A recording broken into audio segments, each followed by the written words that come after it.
Na kwingineko, uwanja wa Taifa ambao unatarajiwa kupigwa mchezo wa Simba katika fainali, ni waziri wa habari, utamaduni, sanaa na michezo Hamisi Mwinjuma amemwagiza mkandarasi anayesimamia ukarabati wa uwanja wa Benjamin Mkapa kuhakikisha maeneo muhimu ya uwanja huo yanakamilika ifikapo Mei 10, 2025.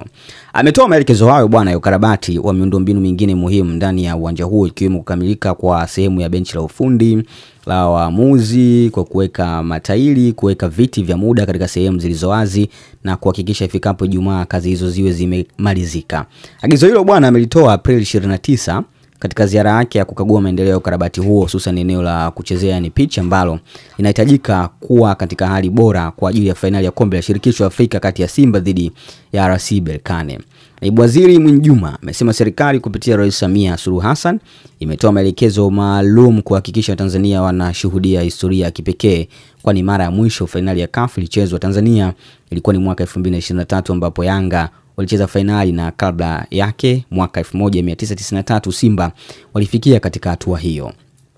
Mwaka huu fainali hiyo itachezwa tena nchini na Simba watakuwa wenyeji wa mchezo marudiano Mei 25 baada ya kuanza ugenini Mei 17.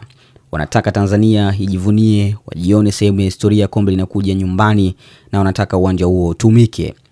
Ameongeza kuwa uwanja unapaswa kuwa tayari kwa watazamaji zaidi ya 63,000 kushuhudia tukio hilo la kihistoria, ingawa changamoto kubwa iliyojitokeza ni ubora wa sehemu ya kuchezea, hasa baada ya mechi ya robo finali kati ya Simba na Al Masry, hivyo eneo hilo linapewa kipaumbele cha ukamilishaji.